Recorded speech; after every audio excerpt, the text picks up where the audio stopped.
Ikaze ndi umugaragu w'ibyegeranyo n'amakuru pero ngiye kubagezaho amakuru akurikira y'ikiremwamuntu gishya kibonetse hafi y'umugezi wa Nyabarongo. Iki kiremwa abantu bakibonye bwa mbere ni abahinzi bari mu buhinzi, mu mwuga w'ubuhinzi. Nyuma y'uko bamwe baje kubona iki kiremwa gitangaje giteye nk'umuntu, bahise biruka bamwe abandi baje kwegera baza kureba. Nibwo bahamagaye ubuyobozi bakusanya ubuyobozi bucyagera, bari bafite amatsiko yo kureba icyo kiremwa uburyo giteye.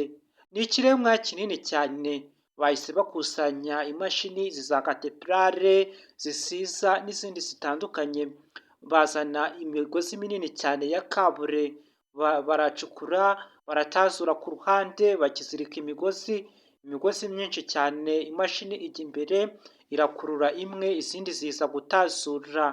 Iki kiremwa ntabwo gisanzwe, bagikuyemo hashize amasaha 3 nibyo byasabye kugira ngo kivemo.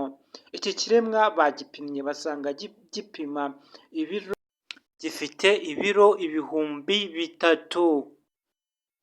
Iki kiremwa uko ukibona giteye nk'umuntu, ariko cyari cyakuye abantu benshi cyane imitima. Iki kiremwa ukirebye mu maso ubona gisa n'umuntu, ariko gifite umubyibuho ukabije cyane. Mboneyeho kubabwira abantu mugeze kuri uyu muyoboro mushya, muri bashya, mukore subscribe, like, comment. Ibyifuzo n'ibitekerezo byanyu ni ingenzi. Nkomeje gushimira n'abantu mwese mugiye mwandika muri comment mugezaho ibitekerezo n'ibyifuzo byanyu, ni ingenzi. Ndaza kubabwira iki kiremwa amakuru yacyo nyuma yo kugikura muri uyu mugezi wa hafi ya Nyabarongo, bakimara kukigeza ku nkombe. Ibyakurikiyeho mukore subscribe, ndaza kubabwira aho bacyerekeje n'ubushakashatsi bari kugikoraho. Nyuma y'uko bagikuye ndaza kubagezaho aho bacyerekeje nibamara kugikura hafi y'inkombe.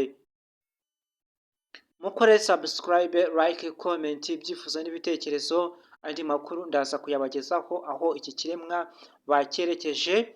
Baracyashakisha imodoka nini, ziriya modoka nini, aho baragipakira n'aho bari bucyerekeze, bagiye kugikoreraho ubushakashatsi. Ese kimeze gute?